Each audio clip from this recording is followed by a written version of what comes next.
welcome back to my channel. Oh my gosh, guys, I have had an amazing week. I didn't realize like my video was actually gonna get out there and like people were actually gonna like it. So I'm feeling quite happy. I'm feeling quite positive as well, and I'm just hoping that I was actually able to help someone out there, even if it's just one person. I'm hoping I was able to help.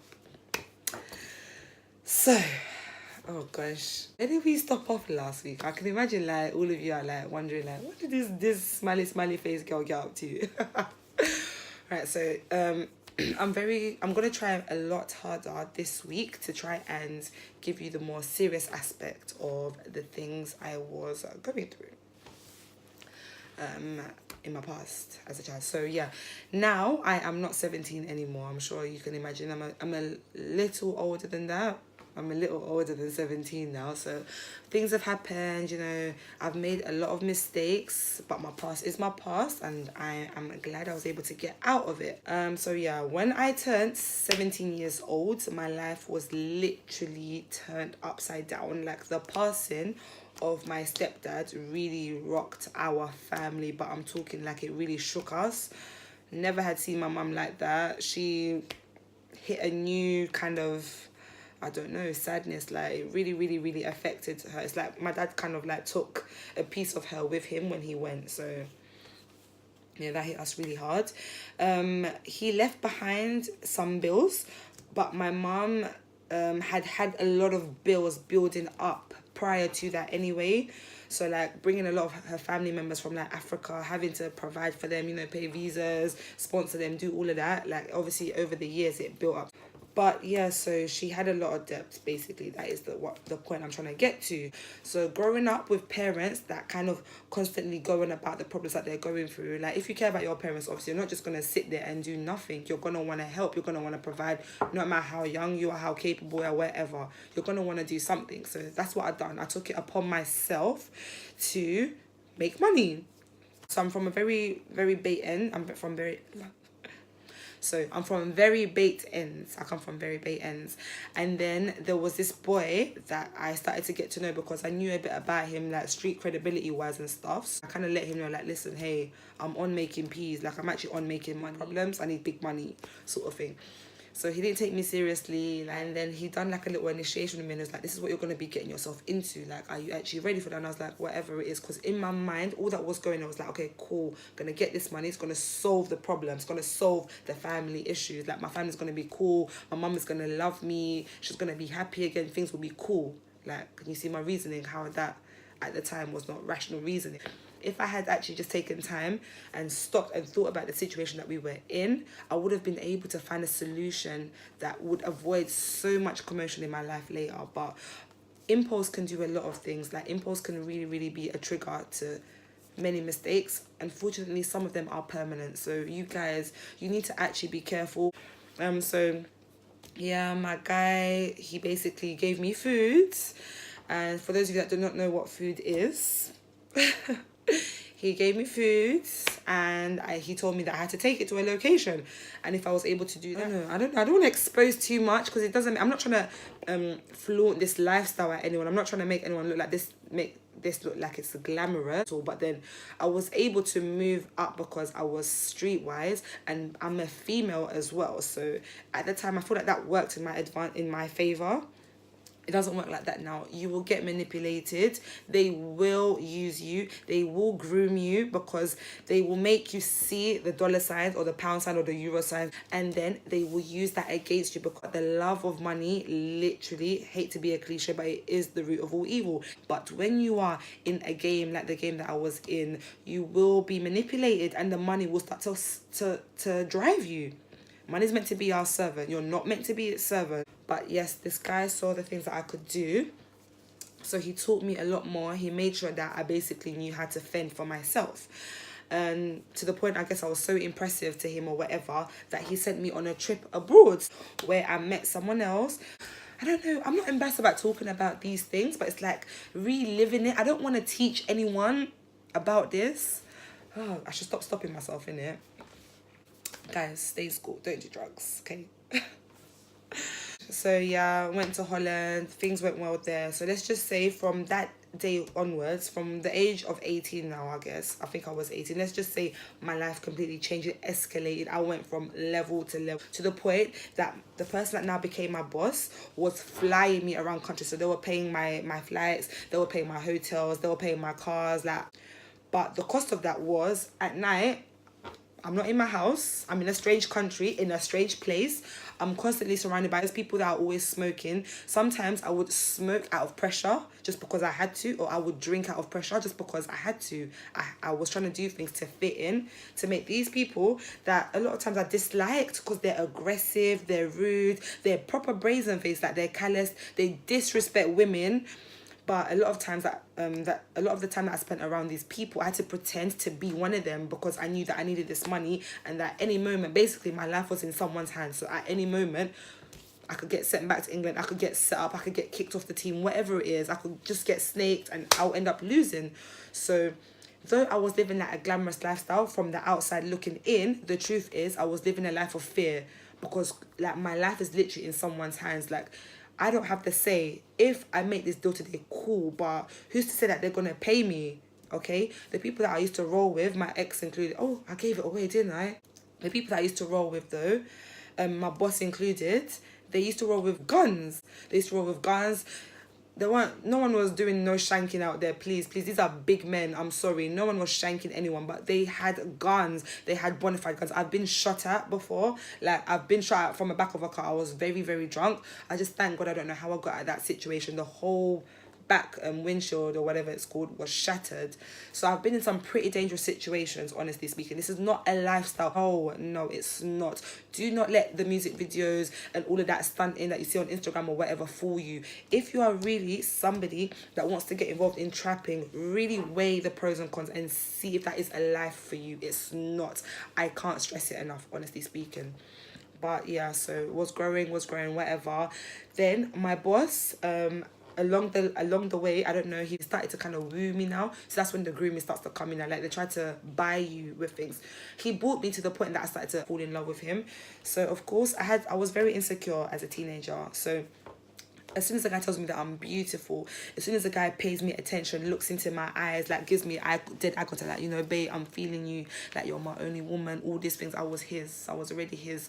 So my boss became my boyfriend in that way because he did all the things, he did everything. I had daddy issues, so my boss was older than me.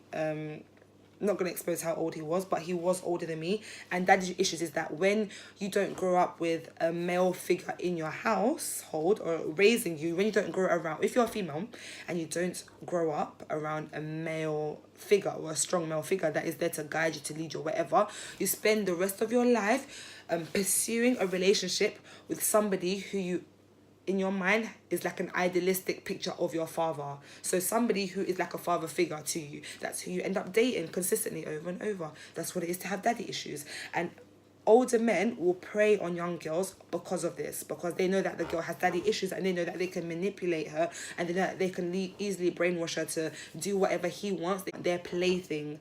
And essentially that's what my ex-partner done. Yeah, he became my partner.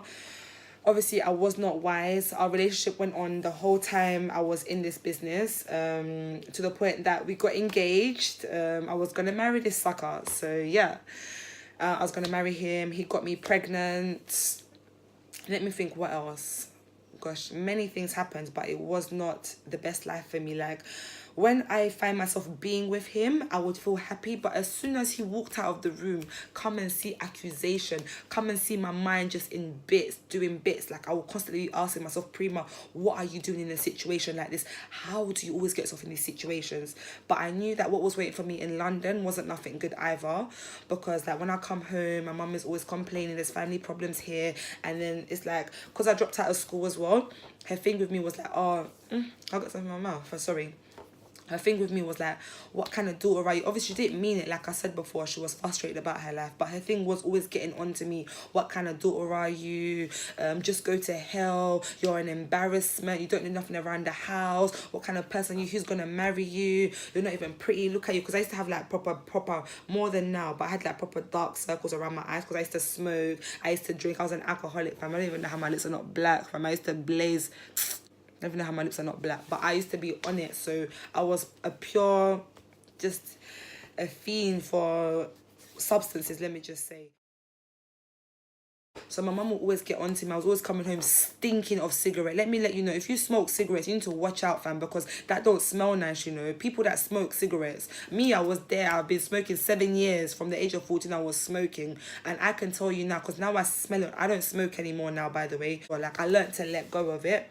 But doing that stuff, I was clear. Obviously, I was oblivious to the fact that I smell, to the fact that my lips were looking some type of way, to the fact that I'm looking a lot older than I am. Like, it really disfigures you. These substances, they disfigure our body. So yeah, man, it's just a lot. But so always coming home, I would always come home to drama. Like, my mum just not on it. She would always put me down. She would always put me down. And I know she wasn't putting me down because that's what she saw about me, but I knew she was putting me down in the sense of trying to wake me up. I'm African, so you know, African parents as well, they think that that kind of way is gonna work. So all of you that are going through things like that, where you feel like when you go home all you get from your parents is grief, don't take it that way. Like, they come from a different generation. They come from a generation where saying things like that, you'll get patterned, you'll pattern up, you'll be like, nah, man ain't trying to be no waste man in there, and then you'll sort yourself out. But the generation that we're in now, young people are very weak-minded and they're very emotional. Like, what is it? Don't think because you can pull out a shank on someone, or because you'll slap someone in the face, or because you can go on Instagram and send for your friend, or Snapchat, or you can body shame someone. Don't think that that makes you hard, or that makes you streetwise, or that makes you something, you know, strong. You're not. You're weak. Because if you weren't weak, you would learn how to sit down and have a conversation. You would learn how to forgive. I'm telling you the absolute truth. Because when you're there with so much hatred inside of you against someone else, what is that? My friend, forgive them and move on. You don't know like what the situation is. Like, you drinking poison and saying, I want that person to die. Like, but you're drinking the poison and you want them to die, but you're drinking the poison. So you're killing yourself that my enemy should die. Do you see what I'm saying? So anyway, young people, get patterns, please. When your parents are like saying all this, it's not to put you down, it's actually to shock you back to life, to make you realize that, listen, you've got potential, pattern up and start doing things, okay? If you were humble enough, like if you were really a hard person, you'll just be like, you know what? You're right, I hear you, and then I'm gonna fix up, and that's it. But when you're there doing temper tantrum, you're getting angry, or you're just crying, you're there writing hate mail to your family members, like, what are you actually doing? Who actually feeds you? Who pays your bills? Do you see? Sorry, guys. Oh my gosh, I've got so much to say, but it's like, really.